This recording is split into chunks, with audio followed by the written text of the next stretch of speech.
What is going on, everybody? Give me 1 second. There we go. There we go. Alright, now we can get started. What is going on, everybody? It is DylanLasagna. Welcome to episode number 10 of DylanLasagna Live. 10 episodes already. Holy moly. Literally. Because, wow.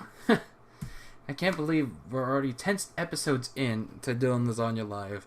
I love doing these streams. Hopefully I get to get that upgraded setup so I can increase the not only increase the viewership of these streams, but also do away with these like webcam Google Hangouts kind of streams, because Google Hangouts is going away on August 1st.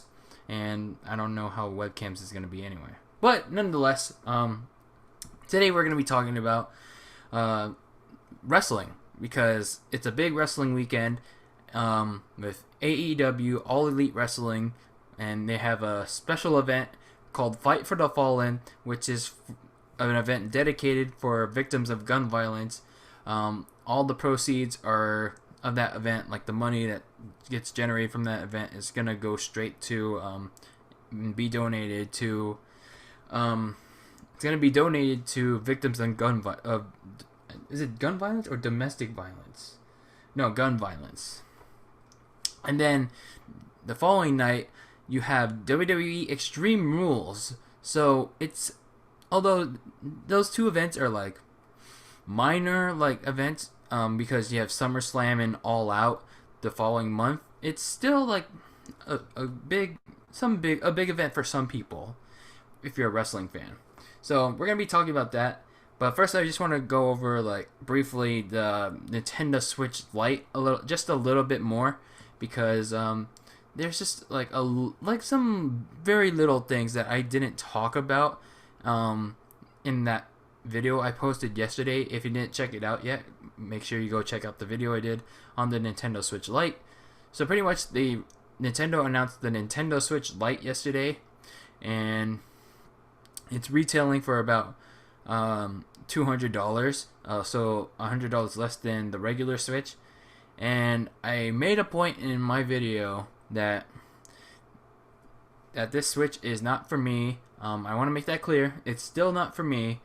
This Switch is dedicated towards children. It's dedicated toward even casual gamers that do not want to like have the hassle of using the Switch on the TV. They just want they play mostly handheld, or even for the hardcore gamers that have a Switch already, but they mostly play in handheld.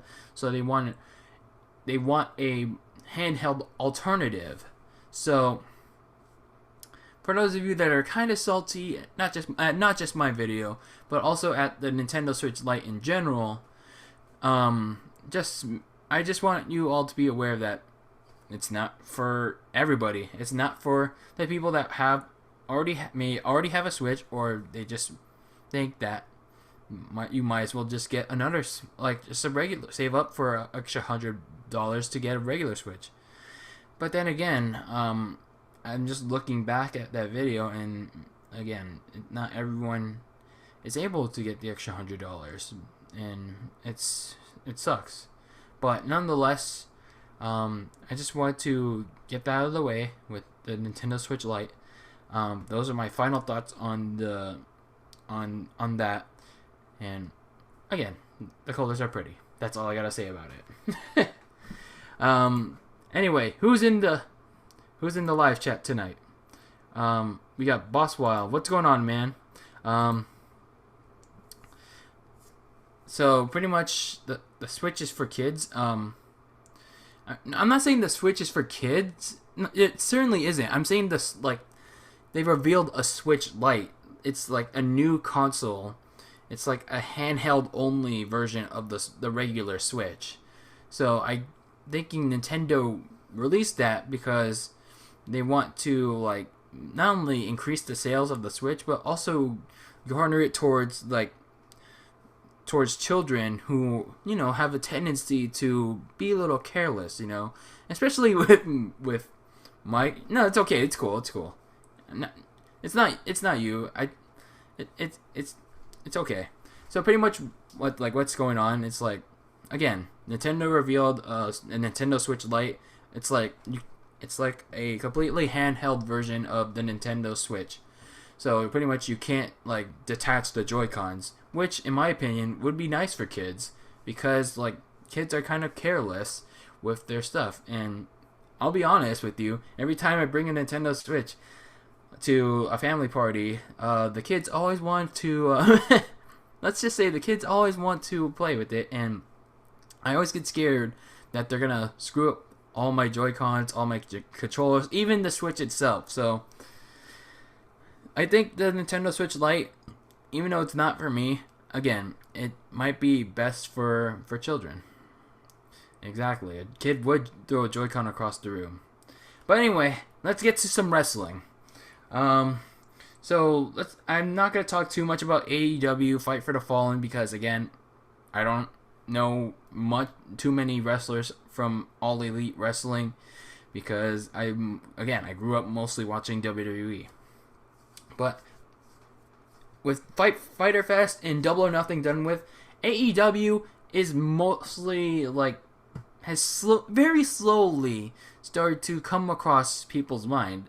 Double or Nothing was like, I don't know what the word is, but it's like they put their stamp in the wrestling world. Fyter Fest, I guess it was just like a little bit of a filler, like one of those filler pay-per-views before All Out. And Fight for the Fallen feels kind of like that same way because, again, it's kind of like a charity show, and I really respect that because it's a show dedicated for victims of gun violence. So, I do want to say this, that it feels like kind of weird that we're getting both a WWE and an AEW pay-per-view like this quickly. Like you know how like Fyter Fest was like kind of like just 2 weeks ago. So, and Stomping Grounds was like another 2 weeks ago. So these events are pretty much coming very quickly. And then after like Extreme Rules and Fight for the Fallen, we pretty much don't get another month of like a major like pay-per-view. So yeah.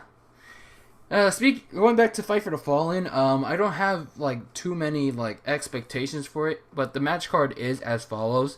You have Brandy Rhodes, Cody Rhodes' wife, going up against Allie. Last time I saw Brandy Rhodes was at Double or Nothing, and I did not know she like wrestles here and there, but I'm excited to see what she can do. And then you got Kenny Omega versus CIMA, the Rhodes brothers, Cody and Dustin, going up against the Young Bucks, Adam Page versus Kip Sabian, Frank Kazarian and Scorpio Sky, SoCal Uncensored, Chris Daniels will be at ringside, going up against the Lucha Bros. And then the pre-show, you have Jimmy Havoc, Darby Allin, and Joey Janela going up against MJF, Sammy Guevara, and Shawn Spears. And I think they just added Britt Baker, like the dentist, to the card. I'm not sure. I don't know what match she's gonna be in, but they just added her. So this like the match card that I searched up before like they announced like Britt Baker and I think the librarian like Leva Bates, and Alex her partner Alex whatever to the card.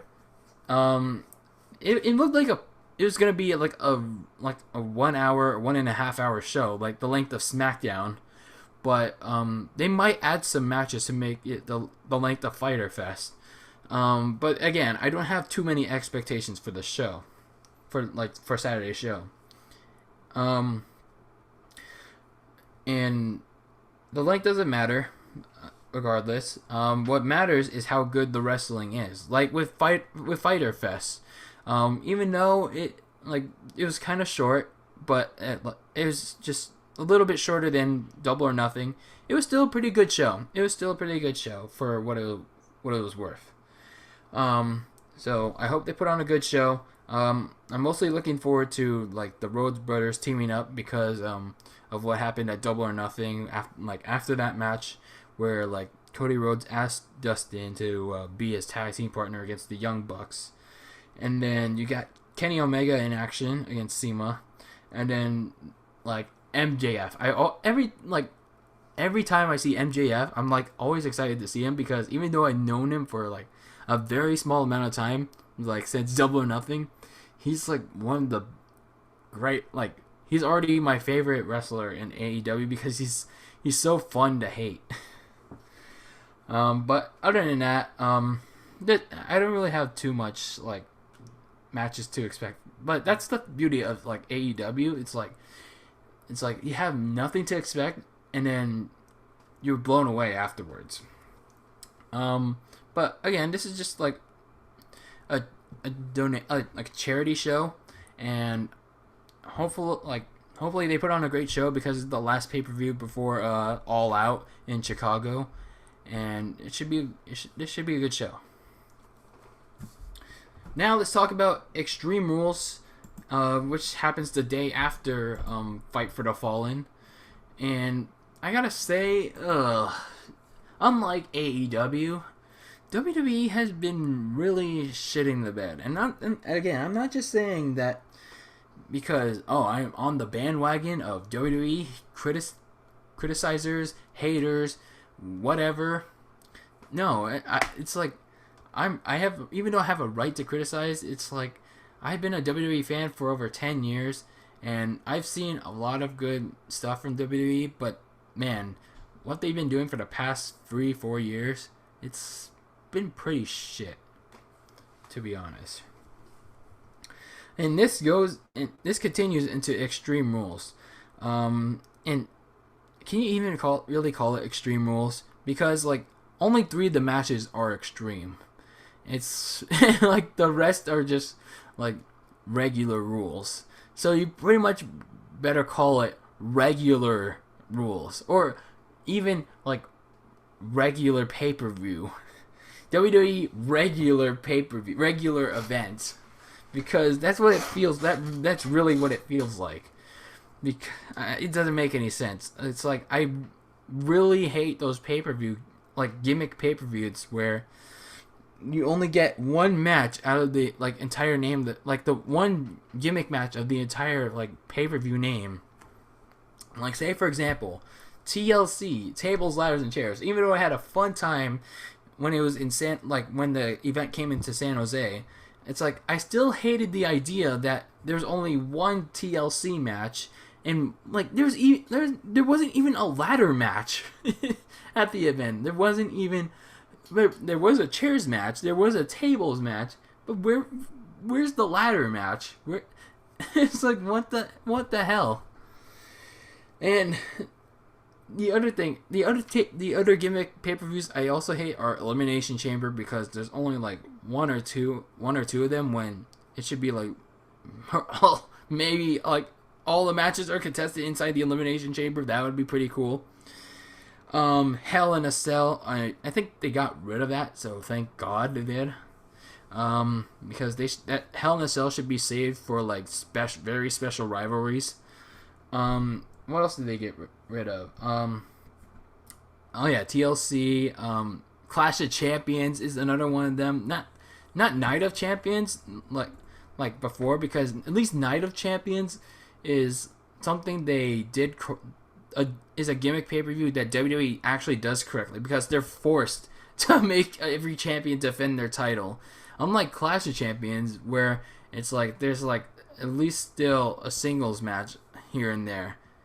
So pretty much it's like there's a Clash of Champions in September, and I guess they'll have to do it. Like they'll have to make every champion. Like they'll have to book every champion, including the women's tag team champions, in September to book their title. So I don't know. We'll see.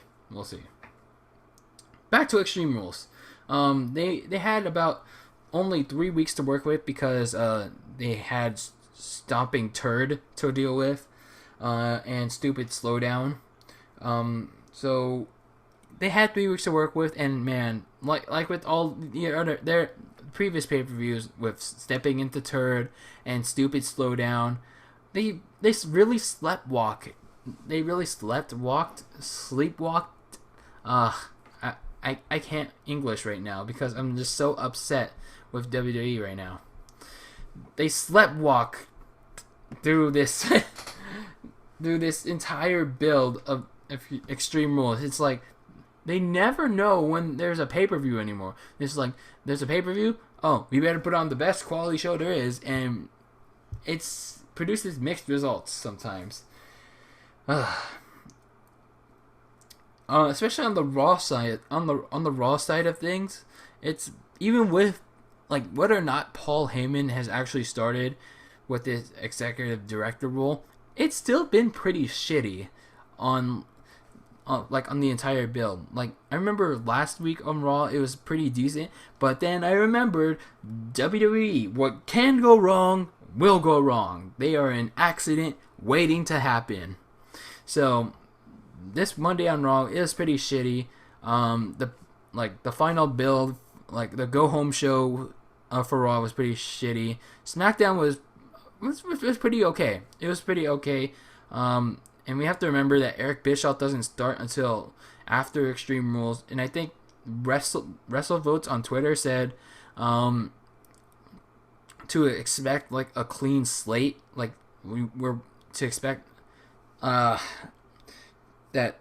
expect for Paul Heyman and Eric Bischoff to wipe the slate clean. So pretty much he said after SummerSlam, or no, like after Extreme Rules, anything WWE scheduled for SummerSlam before Heyman and Bischoff became the executive directors is subject to change.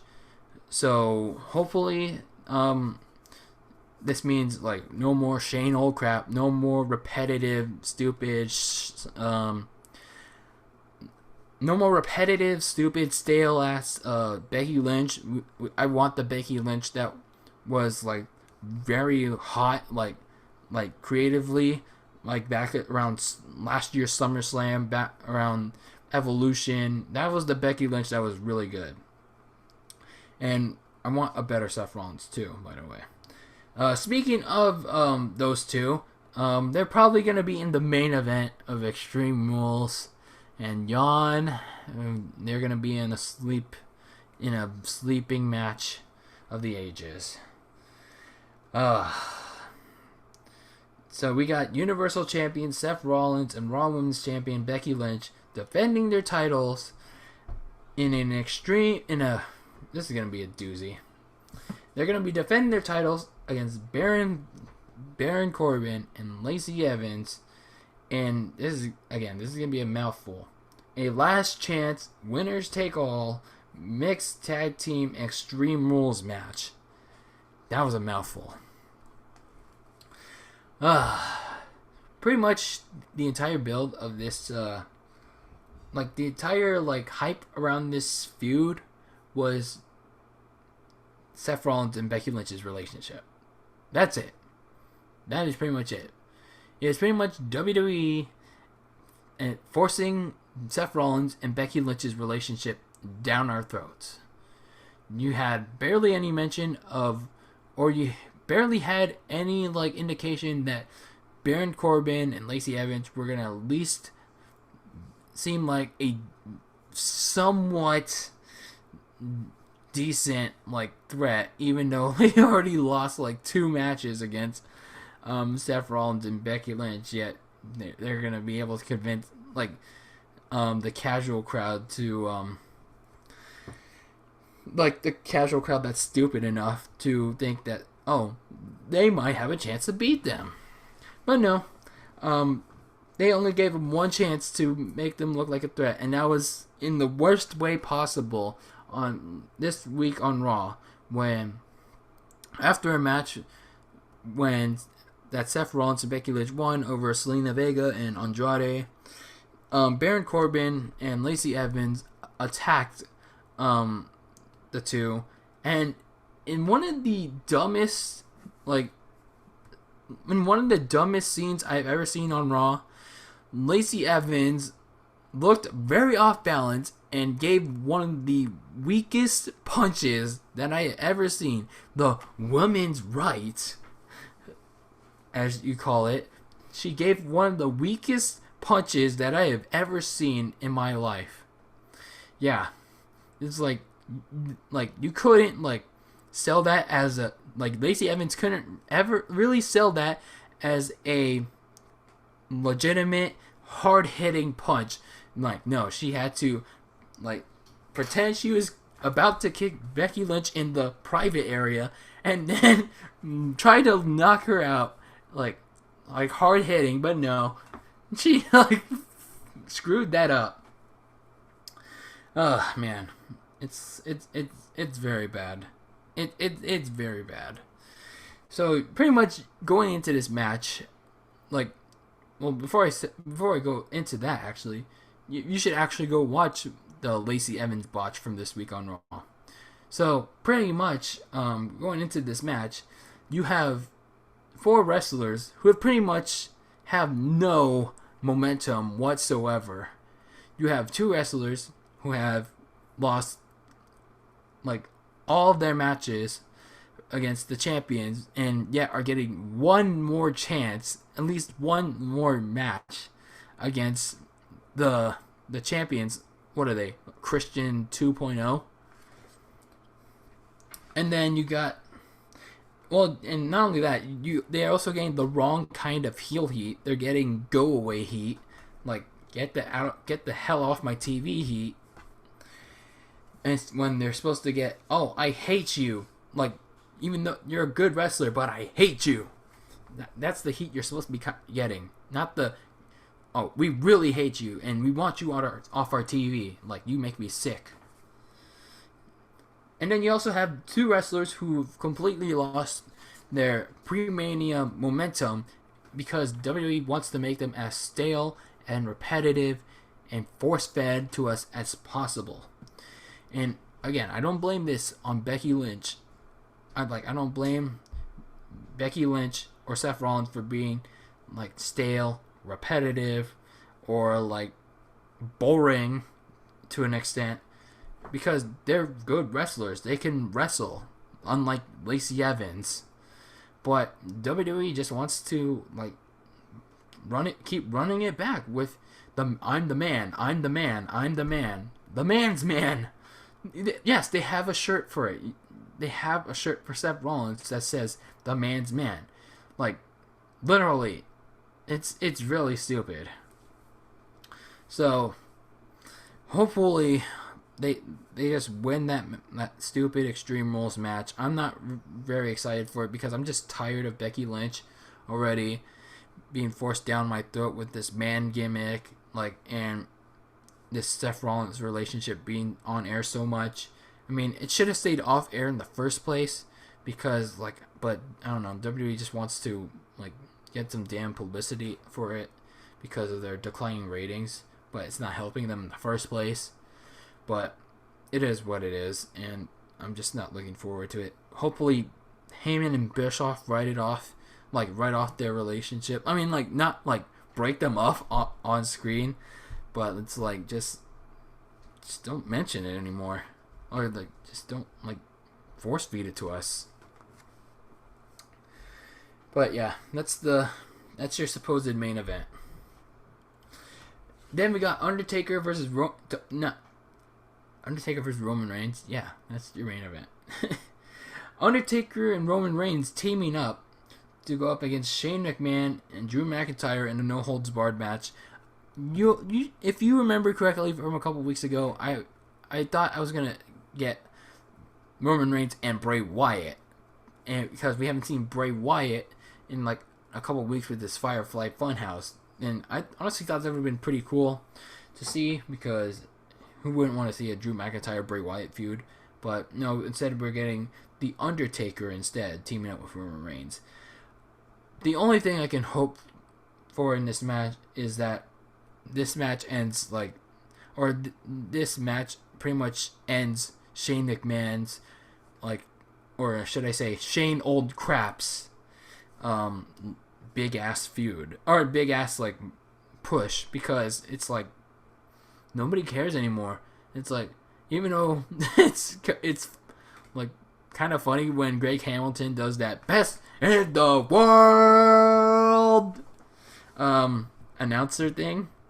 It's like Shane McMahon is like pretty much like Becky Lynch and Seth Rollins have been with their relationship. Shane McMahon has been overexposed to death, and like Kevin Owens has pointed out in pretty much a very effective shoot promo, that he's taking up so much time away and stripping it away from other wrestlers that need it so much more. The moronics to an extent. Liv Morgan, Ember Moon, Finn Balor, Sami Zayn. So pretty much almost every superstar in the back that has not seen TV time for weeks and yet Shane McMahon is literally getting almost half of the segments on Raw and SmackDown. But yeah, pretty much that's my only expectation for this match, that the Shane push ends completely at Extreme Rules. And again, I have no expectations because Undertaker and Shane are old as hell, and I do expect one thing, for Roman and Drew McIntyre to carry the whole match, because they're just gonna duke it out, and Undertaker and Shane's just gonna do their thing. But I do expect Roman and Undertaker to win. If they don't, then I'm gonna be very, very salty.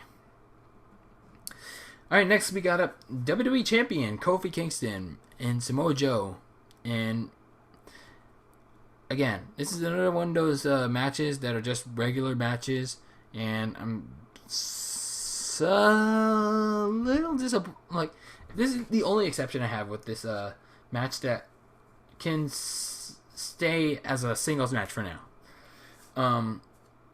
I thought this could be a good submission. Like, this could be a submission match because, like, not only did Samoa Joe choke out Kofi Kingston the night after Stomping Grounds, but he also choked him out in that 6-man tag team match the following week on Raw. So, I'm kind of disappointed WWE didn't make it a submission match.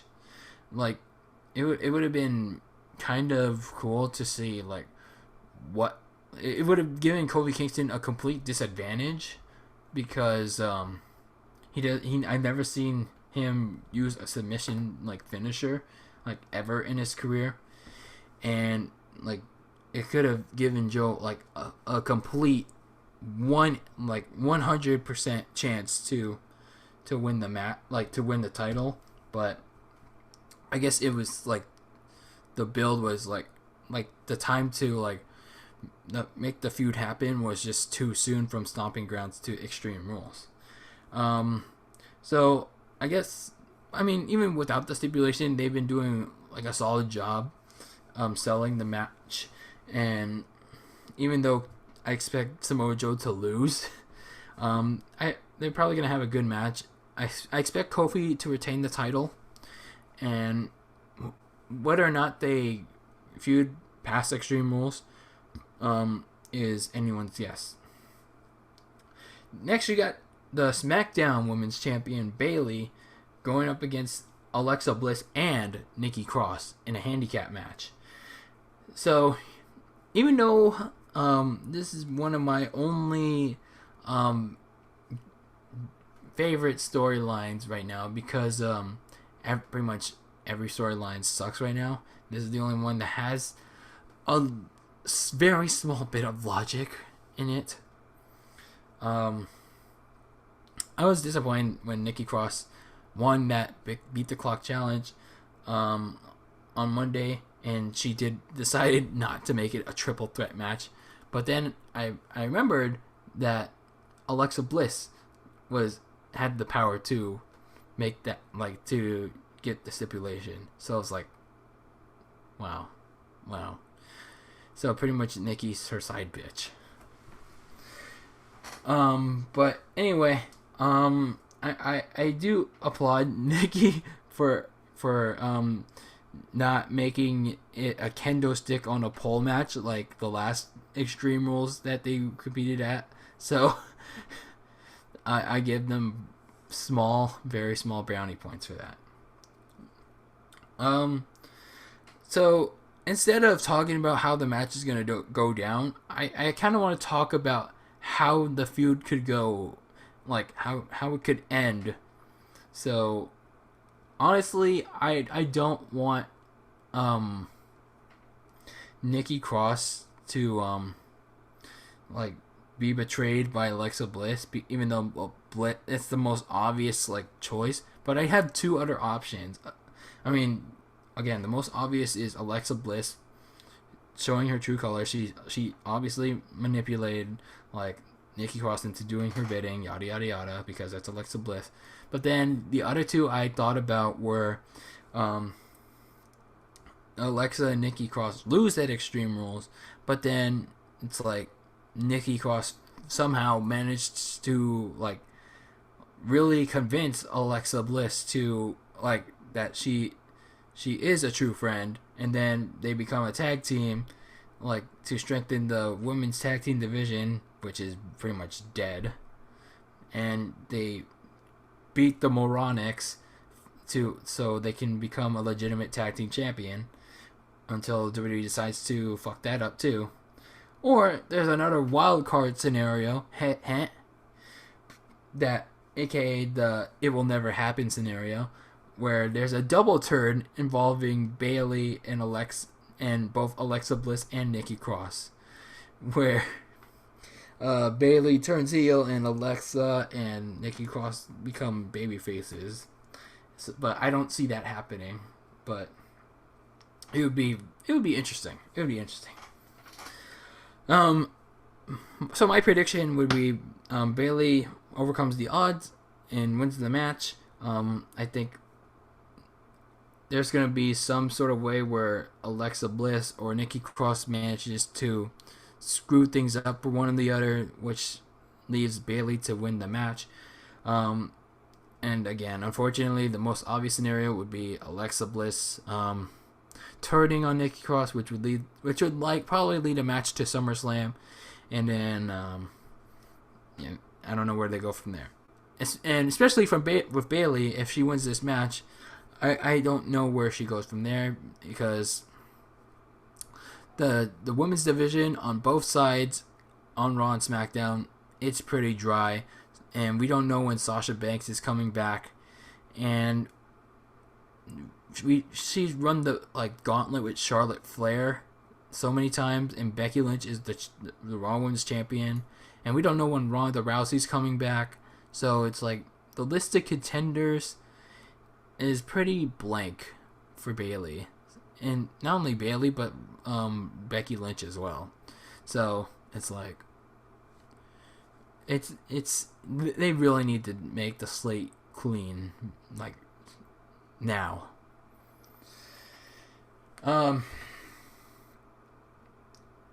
Cruiserweight champion Drew Gulak going up against Tony Nese. I don't watch 205 Live because I don't. It's not that I don't have the WWE Network because I'm a broke mofo. And even though I watched their match from Stomping Grounds, it was pretty good. But again, I don't know the backstory of it. And they can wrestle for sure. And that's all I can hope for. They wrestle a good match again. The SmackDown Tag Team Champions Daniel Bryan and Rowan going up against the New Day and Heavy Machinery in a triple threat match. At this rate, I just want Daniel Bryan to drop the tag team titles because they're not doing anything. They're like the Moronics. They're like Gay and Doyce and Billy Gay. They need to drop the tag team titles so Daniel Bryan can become a singles competitor again, like he was at WrestleMania, like during his WrestleMania feud with Kofi Kingston. And not only does Daniel Bryan and Rowan need to lose, so does the New Day. It's like the New Day doesn't need another tag team title run because they've had so many already, and even it's like they're not gonna break up anytime soon. probably ever, because it's the New Day. Yes, it is, and they're just too they're still like very popular, like not very popular, but they're still decently popular with fans. And what's adding another tag team title gonna do to their resume besides, oh, we want to beat Edge and Christian's record? However, Heavy Machinery does need to win it, even though I have some reservations about it, because every match that they had, and even though I don't know them that well yet, it's been pretty good. They've had very good tag team chemistry. They've had very good performances, and they're unlike some NXT call-ups. They've been slowly generating. They have the charisma to get get reactions from the crowd. It's like they can really get the crowd riled up. But even though I want them to win, I think they're gonna hold it off until SummerSlam. Until SummerSlam at least, because Philadelphia is a big pro wrestling crowd, no doubt about it. But I think WWE wants it to save it in Toronto, where it's gonna be very extremely loud, because Raptors fans, baby, it's Canada, so Toronto is gonna light up SummerSlam, because not only do they have SummerSlam, but they're fresh off winning the NBA title. But I think winning it there would get a much better reaction than just winning it at an average pay-per-view like at Extreme Rules. So I think Daniel Bryan will have the tag team titles for just another month. Just bear with it. Aleister Black and Cesaro. So I guess Cesaro was the man to knock on Aleister Black's door. He answered the call, so they're gonna have a match on Sunday. So cool. So now we don't have to deal with Aleister Black's cryptic promos anymore. So we'll see how that goes. Ricochet versus AJ Styles in the rubber match of the United States Championship. I don't know how to feel about this match, because they've had some pretty good matches, but I think they have to make this the best one. Otherwise, it's kind of like kind of like John Cena, the John Cena versus AJ Styles feud all over again. It's like they done it, they had so many matches, yet it's like after the second match, it's like, okay, it's fine. It's good after one match. But anyway, I think if Ricochet wins here, I don't see the feud going on any further. I just wonder what's going to happen to the Bullet Club after that, because Gallows and Anderson just re-signed to 5-year deals. So what are they going to do? It's like, really, what's WWE going to do with them? But yeah, I just don't have any expectations for that. Braun Strowman versus Bobby Lashley in a last man standing match. I didn't care about this feud, even with the stage spot where they just went straight, they just rammed each other through the stage and hospitalized each other. But I don't know. No matter how good the match will be, it's like I won't really care who wins, because both men have been in creative hell. They've been in the doghouse especially Bobby Lashley, for no good reason. It's like ever since he came back to WWE, it's like he hasn't been doing shit. And Braun Strowman, and it's like whatever the hell he's doing backstage that's getting him into trouble. He seriously needs to get his attitude checked. So if they're gonna do another push with Braun Strowman following Extreme Rules, he better get his attitude checked first. So I think Braun Strowman's gonna win, but it's like, what's it gonna do, really? So there's that. Then in the kickoff show, you got the Raw Tag Team Champions, the Revival, going up against the Usos for the 10th billionth time, man. It's like, how many more matches are we gonna see of this? It's like rematch rule. You should really call this rematch rules. So pretty much, it's like the only difference between this match and the other matches the Usos and the Revival had is that it's for the Raw Tag Team Championships. It's like, even though the Revival and the Usos can put on a good match, like a good, if not great match, a good tag team like wrestling match, it's like we've seen this so many times.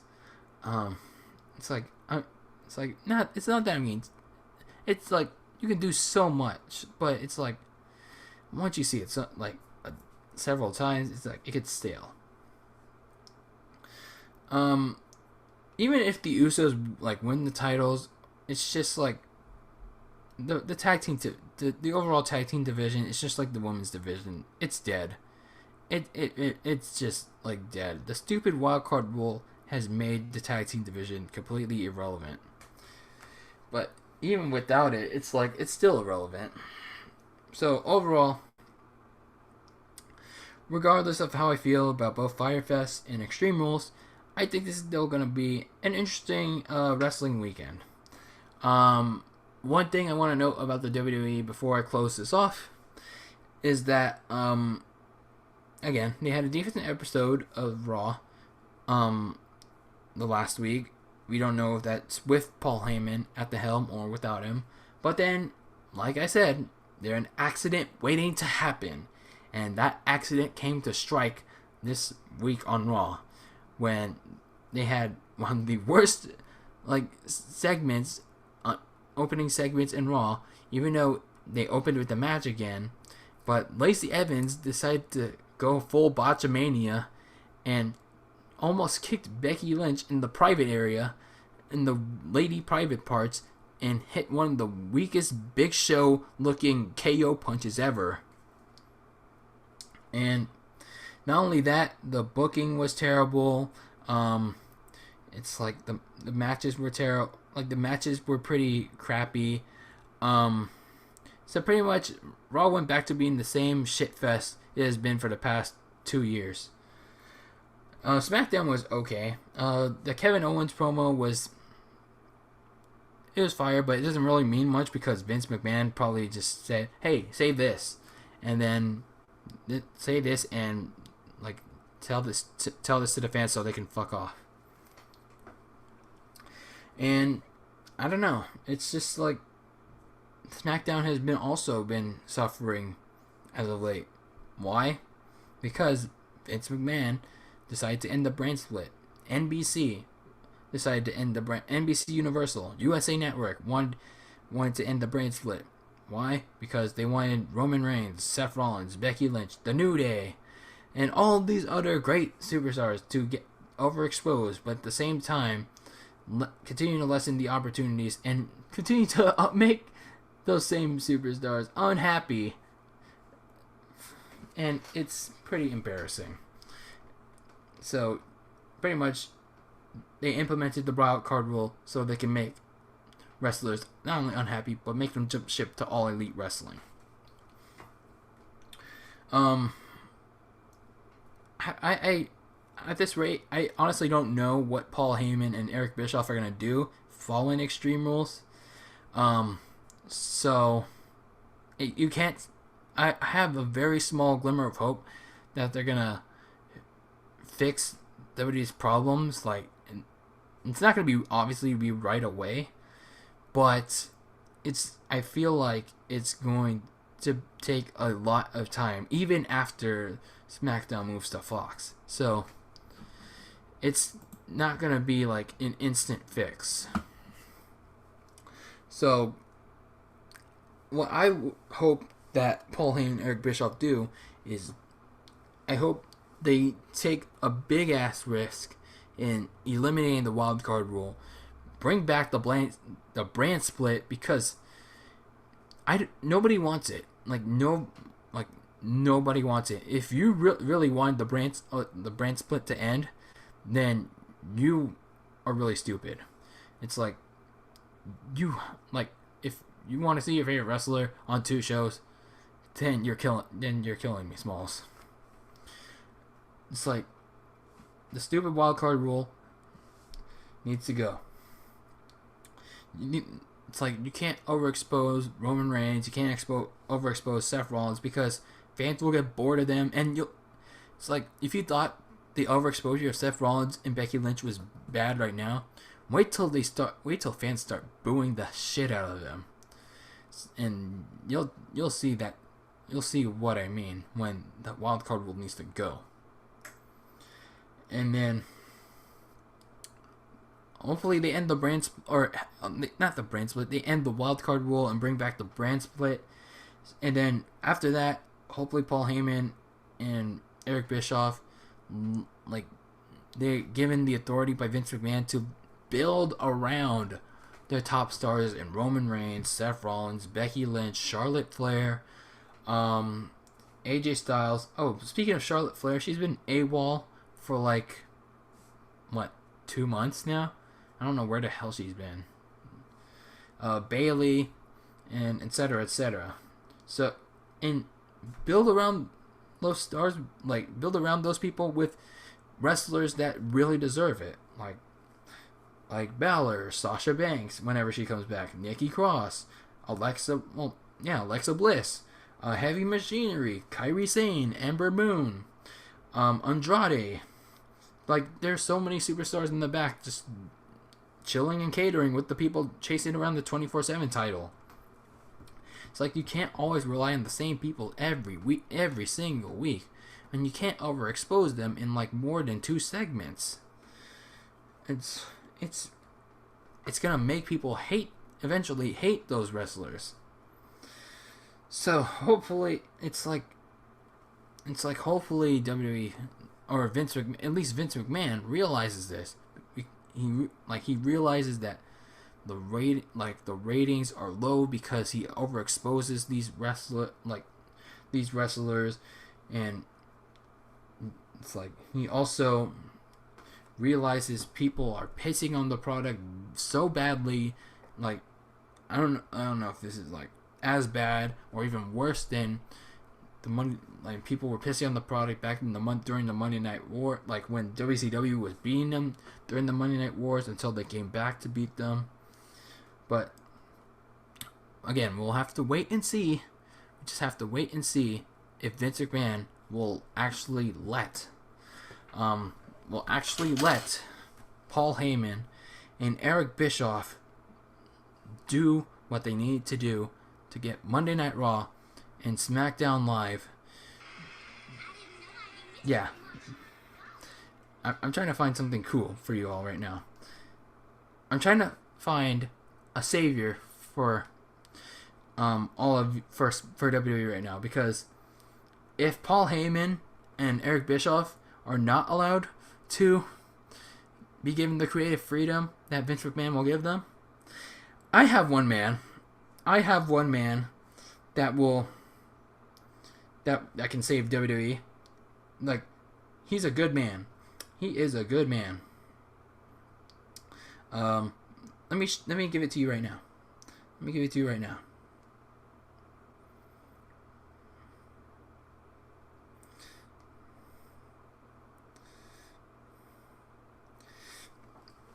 This man right here, ladies and gentlemen, the great, the legendary, the GOAT, the greatest of all time, Joe Buck.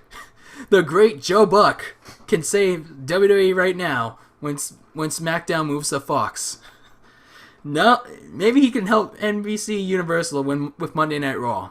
Joe Buck is our savior, ladies and gentlemen, for WWE's shit ratings. He and Corey Graves will save not just SmackDown, but Monday Night Raw. Yeah, get Joe Buck on the phone, WWE. He will save us. He is our savior. Joe Buck, ladies and gentlemen, get Joe Buck to WWE.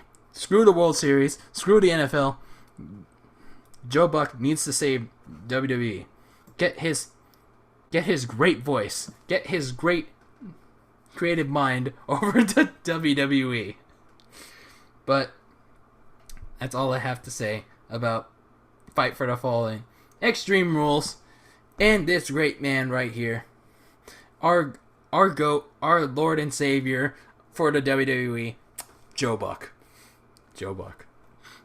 Alright, everyone. That's going to do it for today. Am I serious about Joe Buck? You'll have to guess for yourself. You have to guess. But that's going to do it for this episode of Dylan Lasagna Live. Hope you all enjoyed last week's episode. If you haven't checked it out, it's on the channel. And I hope you all had a good 4th of July. Let me know what you did. If you're watching the replay, let me know what you did on 4th of July in the comments below.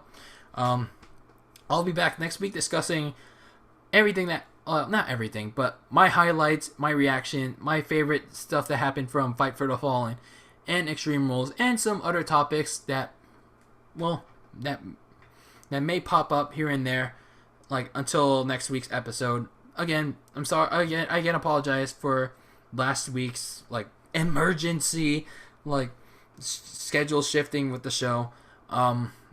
You know, how holidays can be screwing up your things. But moving forward from today, we're back to normal programming, normal scheduling, and yeah, we are back on track with Dylan Lasagna Live. Alright, everyone, don't forget to subscribe if you're not subscribed to the channel but are watching this stream.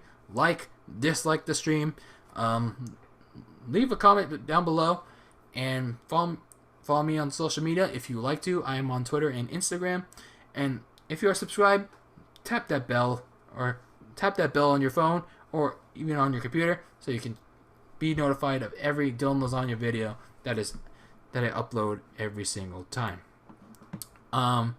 So again, I'm just gonna be doing Dylan Lasagna Live next week, and eventually down the line I will probably do a discussion on Crash Team Racing Nitro Fuel, because I want to talk about that a little bit.